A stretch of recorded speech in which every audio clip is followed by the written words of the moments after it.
Welcome to Dweller of the Dark. We are wicked wizards demanding the resurrection of the yellowed and blackened bones of forgotten masters of horror, science fiction, fantasy, and beyond. Subscribe, comment, like, or I'll send the vampire Helen to rip your heart out.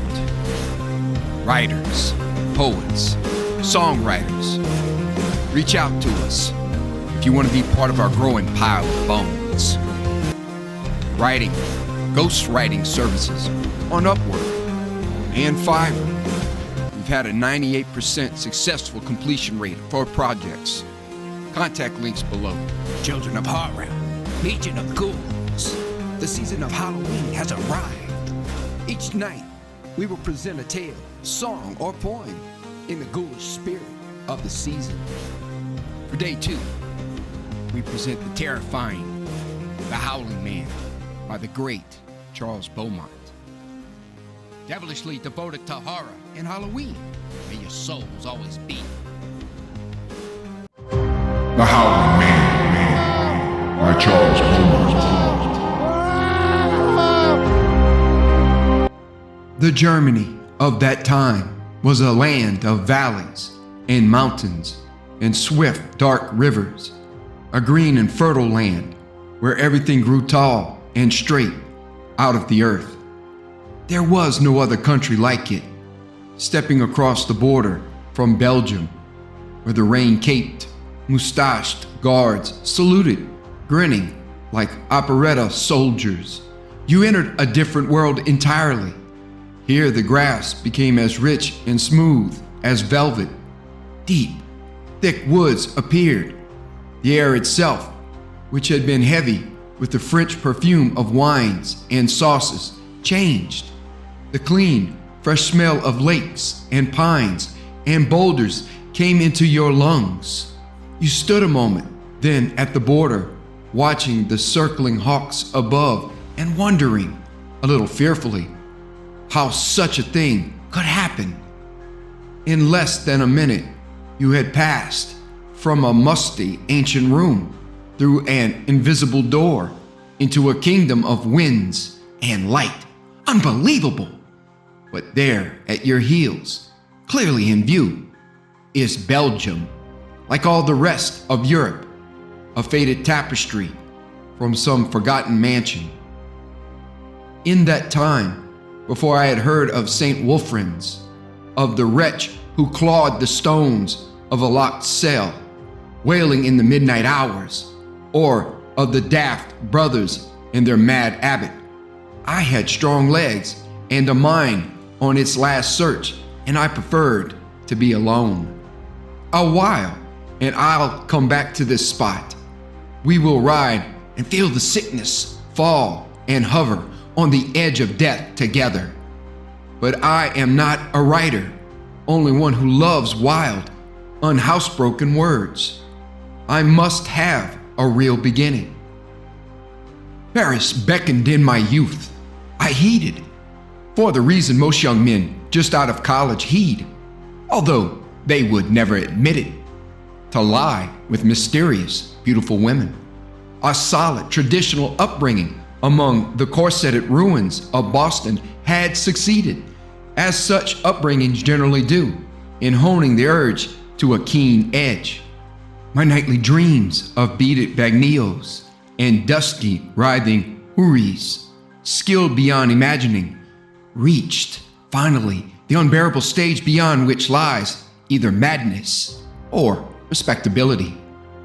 Fancying neither, I managed to convince my parents that a year abroad would add exactly the right amount of seasoning to my maturity, like a dash of curry in an otherwise bland, if not altogether tasteless chowder. I'm afraid that father caught the hot glint in my eye, but he was kind, describing in detail and with immense effect the hideous consequences of profligacy, telling of men he knew who'd gone to Europe innocently and fallen into dissolutions so profound they'd not been heard of since. He begged me at all times to remember that I was an Ellington and turned me loose. Paris, of course, was enchanting and terrifying, as a jungle must be to a zoo-born monkey. Out of respect to the honored dead and Dad, I did a quick trot through the Tuileries, the Louvre, and down the Champs-Élysées to the Arc de Triomphe. Then, with the fall of night, I cannoned off to Montmartre and the Rue Pigalle, embarking on the Grande Adventure. Synoptically, it did not prove to be so grand as I had imagined, nor was it after the fourth week so terribly adventurous. Still, important to what followed, for what followed doubtless wouldn't have but for the sweet complacent girls. Boston straights and narrows don't, I fear, prepare one, except psychologically, for the wildlife. My health broke in due course, and as my thirst had been well and truly slaked, I was not awfully discontent to sink back into the contemplative cocoon to which I was apparently more suited. Abed for a month I lay, in celibate silence and almost total inactivity. Then, no doubt as a final gesture of rebellion, I got my idea. Got? Or had my concentrated sins received it like a signal from a failing tower? And I made my strange, un-Ellingtonian decision. I would explore Europe, but not as tourist. Safe and fat in his fat, safe bus, insulated against the beauty and the ugliness of changing cultures by a pane of glass and a room at the English-speaking hotel. No, I would go like an unprotected wind, a 7-league booted leaf, a nestless bird, and I would see this dark, strange land with the vision of a boy on the last legs of his dreams. I would go by bicycle, poor and lonely and questing, as poor and lonely and questing anyway as one can be, with 100,000 in the bank and a partnership in Ellington, Carruthers, and Blake waiting. So it was. New England blood and muscles wilted on that first day's pumping, but New England spirit toughened as the miles dropped back, like an ant crawling over a once lovely, now decayed and somewhat seedy duchess. I rode over the body of Europe. I dined at restaurants where boars' heads hung, all vicious tusked and blind. I slept at country inns and breathed the musty age, and sometimes girls came to the door and knocked and asked if I had everything I needed. Well, and they were better than the girls in Paris, though I can't imagine why. No matter. Out of France I pedaled into Belgium, out and to the place of cows and forests, mountains, brooks, and laughing people. Germany. I've rhapsodized on purpose, for I feel it's quite important to remember how completely paradisical the land was then, at that time. I looked odd standing there. The border guard asked what was loose with me. I answered nothing. Grateful for the German and the French Miss Finch had drummed into me and set off along the smallest, darkest path. It serpentined through forests, cities, towns, villages, and always I followed its least likely appendages. Unreasonably, I pedaled as if toward a destination. Into the Moselle Valley country, up into the desolate hills of Emerald. By a ferry fallen to desuetude, the reptile drew me through a bosky wood. The trees closed in at once. I drank the fragrant air and pumped and kept on pumping, but a heat began to grow inside my body. My head began to ache. I felt weak. 2 more miles, and I was obliged to stop, for perspiration filmed my skin. You know the signs of pneumonia. A sapping of the strength, a trembling, flashes of heat, and of cold, visions. I lay in the bed of damp leaves for a time. At last a village came to view, a 13th century village, gray and narrow-streeted, cobbled to the hidden storefronts. A number of old people in peasant costumes looked up as I bumped along, and I recall one ancient tallow-colored fellow, nothing more. Only the weakness, like acid, burning off my nerves and muscles, and an intervening blackness to pillow my fall. I awoke to the smells of urine and hay. The fever had passed, but my arms and legs lay heavy as logs. My head throbbed horribly, and there was an empty, shoveled-out hole inside my stomach somewhere. For a while, I did not move or open my eyes. Breathing was a major effort, but consciousness came eventually. I was in a tiny room. The walls and ceiling were of rough gray stone. The single glassless window was arch-shaped. The floor was uncombed dirt. My bed was not a bed at all, but a blanket thrown across a disorderly pile of crinkly straw. Beside me, a crude table. Upon it, a pitcher, beneath it, a bucket. Next to the table, a stool, and seated there, asleep, his tonsured head a dangle from an Everest of robe, a monk. I must have groaned, for the shorn pate bobbed up precipitately. 2 silver trails gleamed down the corners of the suddenly exposed mouth, which drooped into a frown. The slumbrous eyes blinked. "It is God's infinite mercy," sighed the gnome-like little man. "You have recovered." "Not as yet," I told him. Unsuccessfully, I tried to remember what had happened. Then I asked questions. "I am Brother Christophorus. This is the Abbey of St. Wolfran's. The Burgmeister of Schwarzhof, Herr Barth, brought you to us 9 days ago. Father Jerome said that you would die, and he sent me to watch, for I have never seen a man die. And Father Jerome holds that it is beneficial for a brother to have seen a man die. But now I suppose that you will not die." He shook his head ruefully.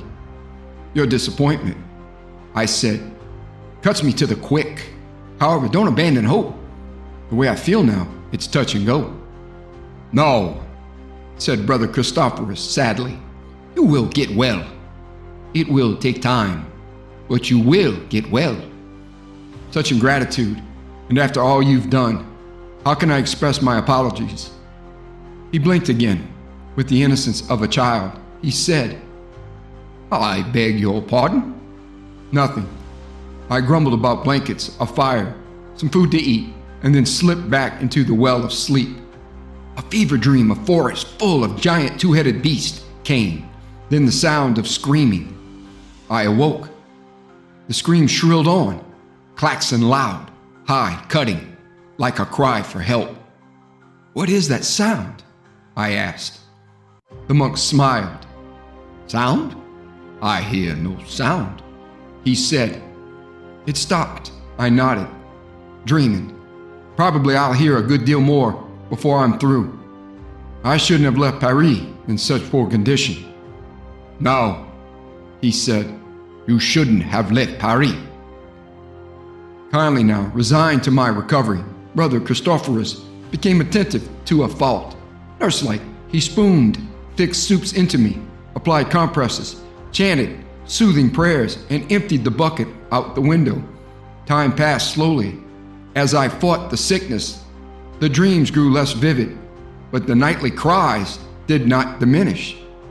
They were as full of terror and loneliness as before, strong, real in my ears. I tried to shut them out, but they would not be shut out. Still, how could they be strong and real except in my vanishing delirium? Brother Christophorus did not hear them. I watched him closely when the sunlight faded to the gray of dusk and the screams began, but he was deaf to them, if they existed. If they existed. "Be still, my son. It is the fever that makes you hear these noises. That is quite natural." "Is that not quite natural?" "Sleep. But the fever is gone. I'm sitting up now. Listen. Do you mean to tell me you don't hear that?" "I hear only you, my son." The screams that 14th night continued until dawn. They were totally unlike any sounds in my experience. Impossible to believe they could be uttered and sustained by a human. Yet they did not seem to be animal. I listened. There in the gloom, my hands balled into fists, and knew suddenly that one of two things must be true. Either someone or something was making these ghastly sounds, and Brother Christophorus was lying, or I was going mad. Hearing voices, mad. Climbing walls and frothing, mad. I'd have to find the answer that I knew, and by myself. I listened with a new ear to the howls. Razoring under the door, they rose to operatic pitch, subsided, resumed, like the cries of a surly, hysterical child. To test their reality, I hummed beneath my breath. I covered my head with a blanketing, scratched at the straw, coughed. No difference. The quality of substance, of existence was there. I tried then to localize the screams, and on the 15th night, felt sure that they were coming from a spot not far along the hall. The sounds that maniacs hear seemed quite real to them. I know. The monk was by my side. He had not left it from the start, keeping steady vigil even through matins. He joined his tremulous soprano to the distant chants and prayed excessively, but nothing could tempt him away. The food we ate was brought to us, as were all other needs. I'd see the abbot, Father Jerome, once I was recovered. Meanwhile, I'm feeling better, brother. Perhaps you'd care to show me the grounds. I've seen nothing of St. Wolfran's except this little room. There is only this little room multiplied. Ours is a rigorous order. The Franciscans now, they permit themselves aesthetic pleasure. We do not. It is for us a luxury. We have a single, most unusual job. There is nothing to see. But surely the abbey is very old. Yes, that is true. As an antiquarian, Mr. Ellington, what is it you don't want me to see? What are you afraid of, brother? Mr. Ellington? I do not have the authority to grant your request. When you are well enough to leave, Father Jerome will no doubt be happy to accommodate you. Will he also be happy to explain the screams I've heard each night since I've been here? Rest, my son, rest. The unholy, hackle-raising shriek burst loose and bounded off the hard stone walls. Brother Christophorus crossed himself apropos of nothing and sat like an ancient Indian on the weary stool. I knew he liked me, especially perhaps. We got along quite well in all our talks, but this verboten. I closed my eyes. I counted to 300. I opened my eyes. The good monk was asleep. I blasphemed softly, but he did not stir. So I swung my legs over the side of the straw bed and made my way across the dirt floor to the heavy door. I rested there a time in the candleless dark, listening to the howls, then with Bostonian discretion raised the bolt.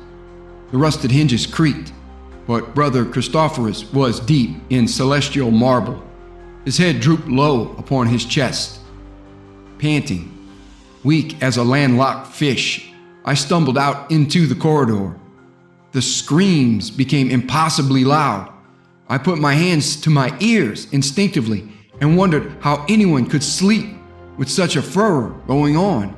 It was a furor. In my mind, no, real. The monastery shook with these shrill cries. You could feel their realness with your teeth. I passed a brother's cell and listened, then another, then I paused.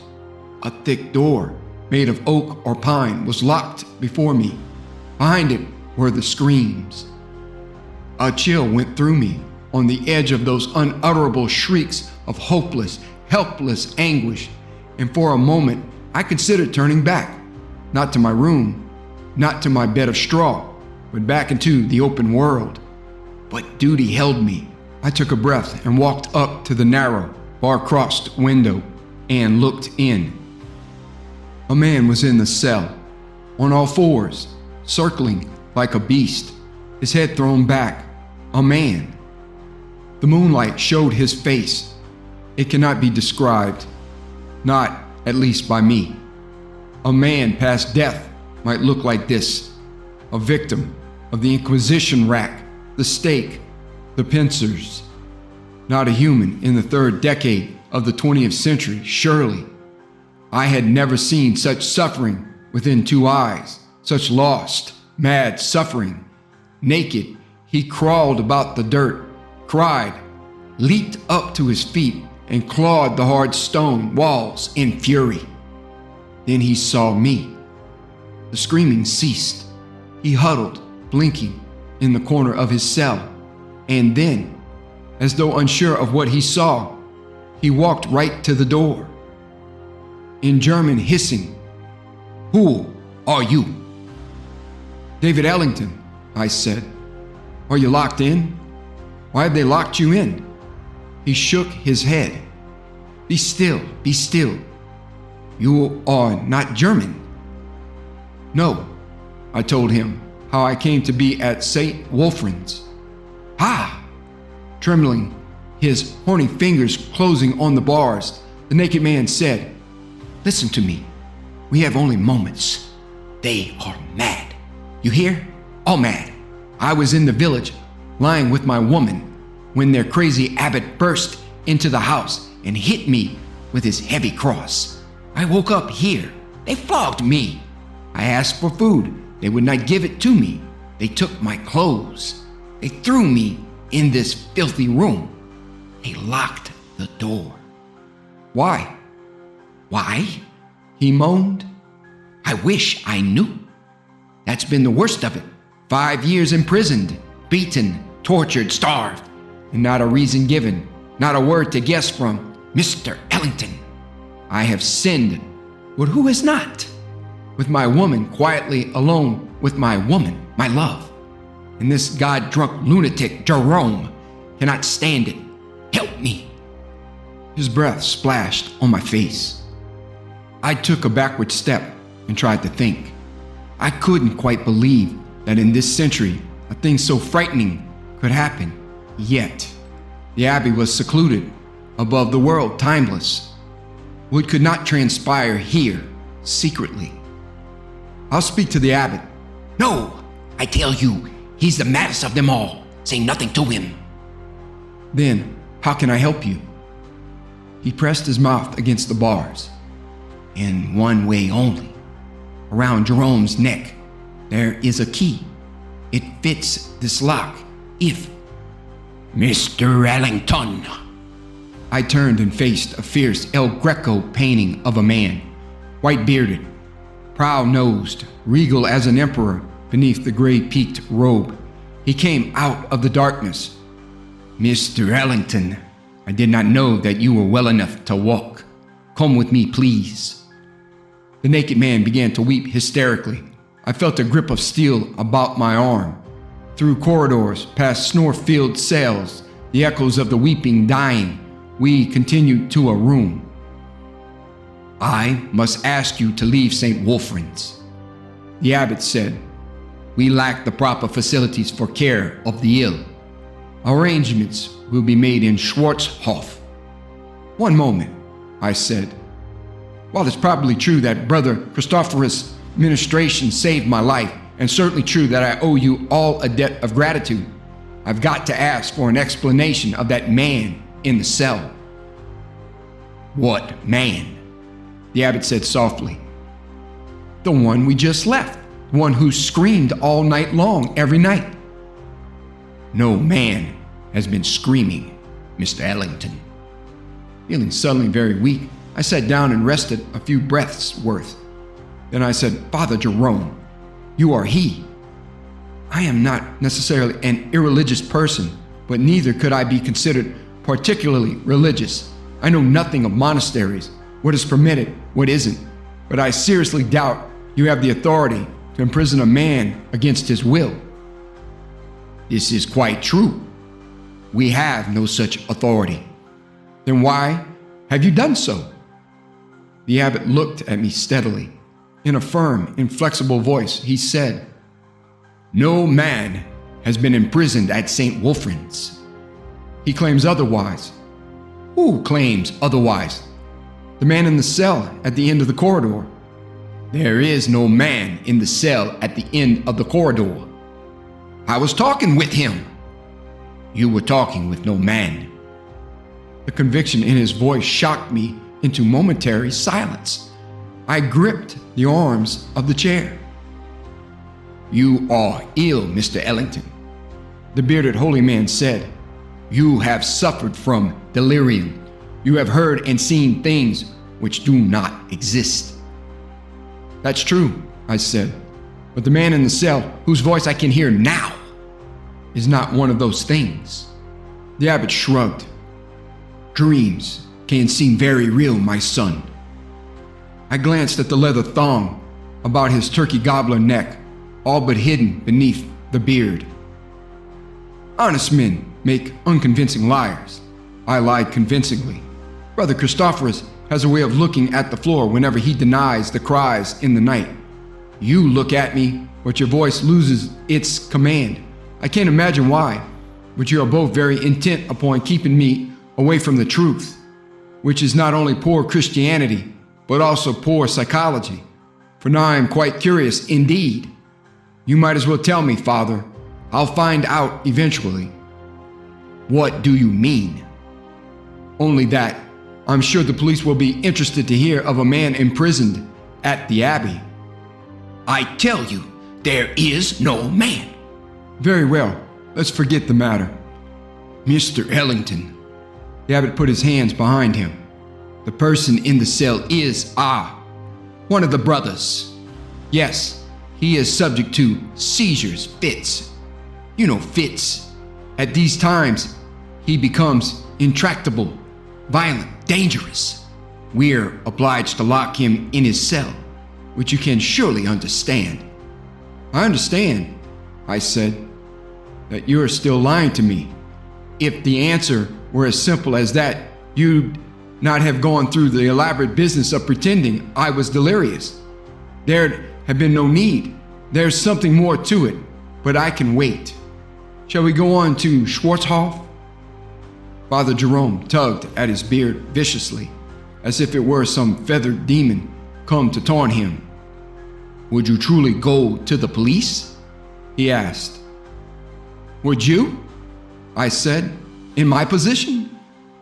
He considered that for a long time, tugging the beard, nodding the proud head, and the screams went on, so distant, so real. I thought of the naked man clawing in his filth. "Well, Father?" "Mr. Ellington, I see that I shall have to be honest with you, which is a great pity," he said. "Had I followed my original instinct and refused to allow you in the Abbey to begin with. But I had no choice. You were near death. No physician was available. You would have perished. Still, perhaps, that would have been better." "My recovery seems to have disappointed a lot of people," I commented. "I assure you, it was inadvertent." The old man took no notice of this remark. Stuffing his mandarin hands into the sleeves of his robe, he spoke with great deliberation.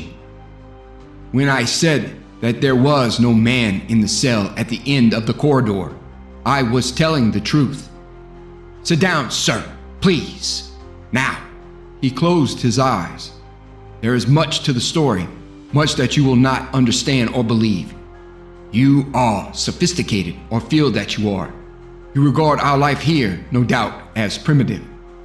In fact, you do. I know the current theories. Monks are misfits, neurotics, sexual frustrates, and aberrants. They retreat from the world because they cannot cope with the world, etc. You are surprised I know these things. My son, I was told by the one who began the theories." He raised his head upward, revealing more of the leather thong. 5 years ago, Mr. Ellington, there were no screams at St. Wolfran's. This was an undistinguished little abbey in the wild Black Mountain region. and its inmates' job was quite simply to serve God, to save what souls they could by constant prayer. At that time, not very long after the Great War, the world was in chaos. Schwarzhof was not the happy village you see now.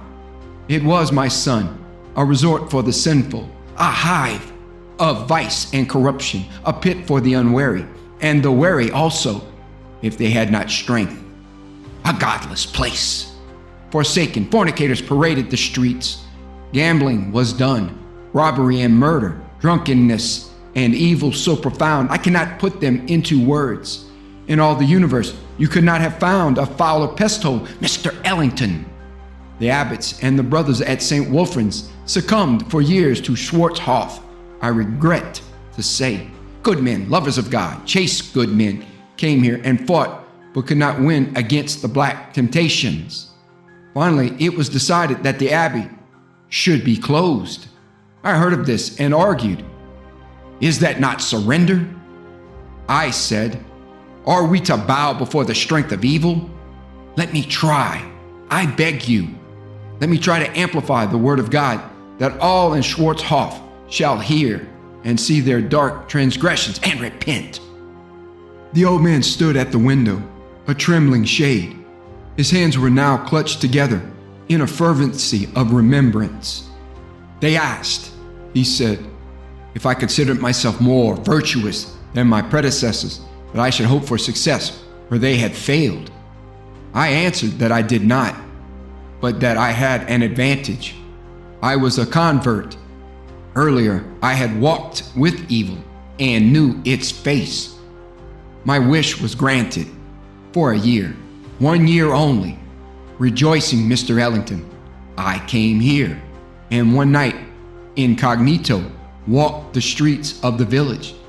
The smell of evil was strong, too strong, I thought, and I had reveled in the alleys of Morocco. I had seen the dens of Hong Kong, Paris, Spain.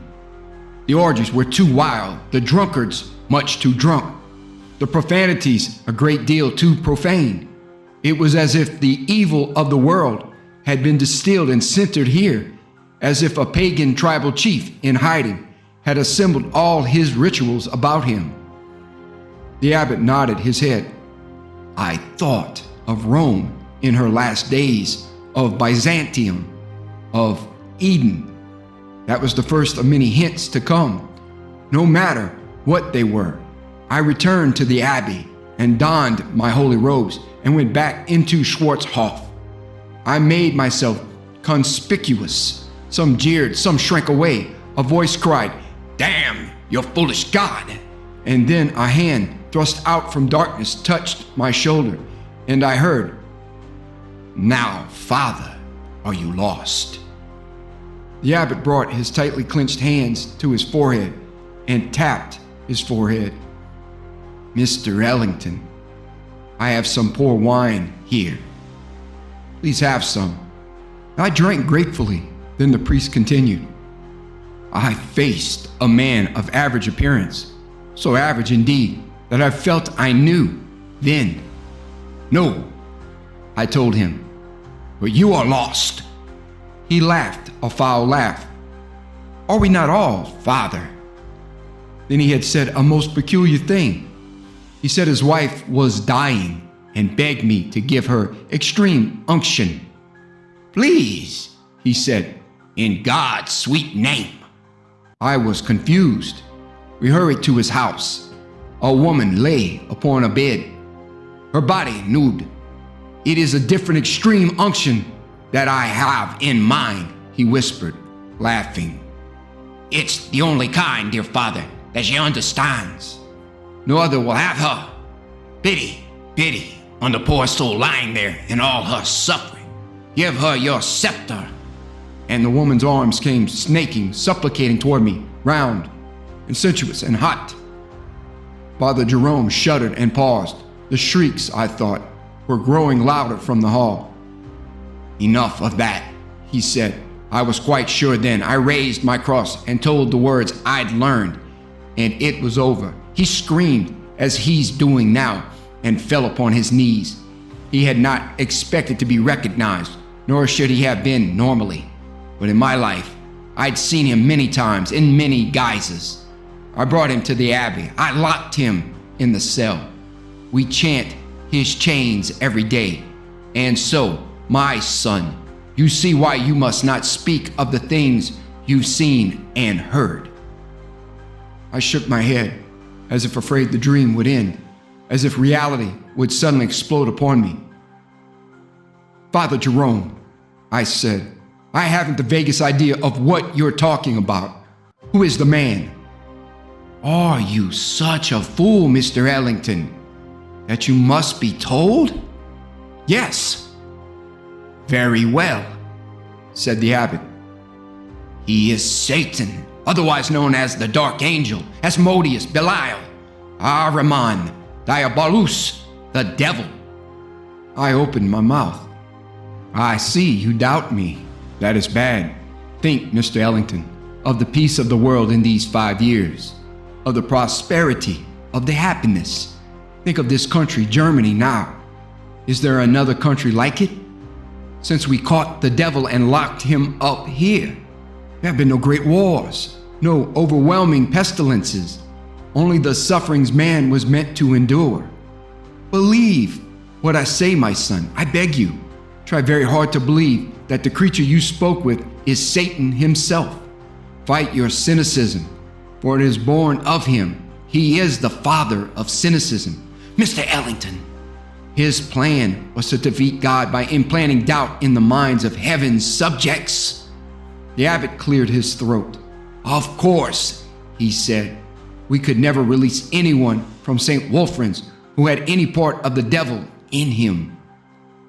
I stared at the old fanatic and thought of him prowling the streets, looking for sin. Saw him standing outraged at the bold fornicator's bed, wheedling him into an invitation to the abbey, closing that heavy door and locking it, and because of the world's temporary post-war peace, clinging to his fantasy. What greater dream for a holy man than actually capturing the devil? I believe you, I said. Truly? Yes. I hesitated only because it seemed a trifle odd that Satan should have picked a little German village for his home. He moves around, the abbot said. Schwarzhoff attracted him as lovely virgins attract perverts. I see. Do you? My son, do you? Yes, I swear it. As a matter of fact, I thought he looked familiar, but I simply couldn't place him. Are you lying? Father, I am a Bostonian. And you promise not to mention this to anyone. I promise. Very well. The old man sighed. I suppose, he said, that you would not consider joining us as a brother at the Abbey. Believe me, Father, no one could admire the vocation more than I, but I am not worthy. No, it's quite out of the question. However, you have my word that your secret is safe with me. He was very tired. Sound had, in these years, reversed for him. The screams had become silenced, the sudden cessation of them noise. The prisoner's quiet talk with me had awakened him from deep slumber. Now he nodded wearily, and I saw that what I had to do would not be difficult after all. Indeed, no more difficult than fetching the authorities. I walked back to my cell, where Brother Christophorus still slept, and lay down. 2 hours passed. I rose again and returned to the abbot's quarters. The door was closed, but unlocked. I eased it open, timing the creaks of the hinges with the screams of the prisoner. I tiptoed in. Father Jerome lay snoring in his bed. Slowly, cautiously, I lifted out the leather thong and was a bit astounded at my technique. No Ellington had ever burgled, yet a force not like experience, but like it, ruled my fingers. I found the knot. I worked it loose. The warm iron key slid off into my hand. The abbot stirred, then settled, and I made my way into the hall. The prisoner, when he saw me, rushed the bars. He's told you lies. I'm sure of that, he whispered hoarsely. Disregard the filthy madman. Don't stop screaming, I said. What? He saw the key and nodded, then, and made his awful sounds. I thought at first the lock had rusted, but I worked the metal slowly, and in time the key turned over. Howling still in a most dreadful way, the man stepped out into the corridor. I felt a momentary fright as his clawed hand reached up and touched my shoulder. But it passed. Come on. We ran insanely to the outer door, across the frosted ground, down toward the village. The night was very black. A terrible aching came into my legs. My throat went dry. I thought my heart would tear loose from its moorings, but I ran on. Wait. Now the heat began. Wait. By a row of shops I fell. My chest was full of pain, my head of fear. I knew the madmen would come swooping from their dark asylum on the hill. I cried out to the naked hairy man, "Stop! Help me!" Help you. He laughed once, a high-pitched sound more awful than the screams had been, and then he turned and vanished in the moonless night. I found a door, somehow.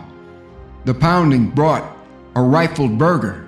Policemen came at last and listened to my story, but of course it was denied by Father Jerome and the brothers of the abbey. This poor traveler has suffered from the vision of pneumonia. There was no howling man at St. Wolfran's. No, certainly not. Absurd. Now, if Mr. Ellington would care to stay with us, we'd happily. No? Very well. I fear that you will be delirious a while, my son. The things you see will be quite real, most real. You'll think, how quaint, that you have loosed the devil on the world, and that the war to come. What war? But aren't there always wars? Of course. You'll think that it's your fault. Those old eyes burning condemnation, beak-nosed, bearded head a-tremble, rage in every word. That you'll have caused the misery and suffering and death, and nights you'll spend awake, unsure, afraid. How foolish. Gnome of God, Christophorus, looked terrified and sad. He said to me, when Father Jerome swept furiously out, "My son, don't blame yourself. Your weakness was his lever. Doubt unlocked that door. Be comforted. We'll hunt him with our nets. And one day what?" I looked up at the Abbey of St. Wolfran's, framed by dawn, and started wondering, as I have wondered since 10,000 times, if it weren't true. Pneumonia breeds delirium. Delirium breeds visions. Was it possible that I'd imagined all of this? No, not even back in Boston, growing dewlaps, paunches, wrinkles, sacks, and money at Ellington, Carruthers, and Blake, could I accept that answer. The monks were mad, I thought, or the howling man was mad, or the whole thing was a joke. I went about my daily work as every man must do, if sane, although he may have seen the dead rise up, or freed a bottled gin, or fought a dragon once quite long ago. But I could not forget. When the pictures of the carpenter from Bromall on in began to appear in all the papers, I grew uneasy, for I felt I'd seen this man before. When the carpenter invaded Poland, I was sure. And when the world was plunged into war and cities had their entrails blown asunder, and that pleasant land I'd visited became a place of hate and death, I dreamed each night. Each night I dreamed until this week. A card arrived from Germany. A picture of the Moselle Valley is on one side, showing mountains fat with grapes and the dark Moselle wine of these grapes. On the other side of the card is a message. It is signed Brother Christophorus and reads, "Rest now, my son. We have him back with us again."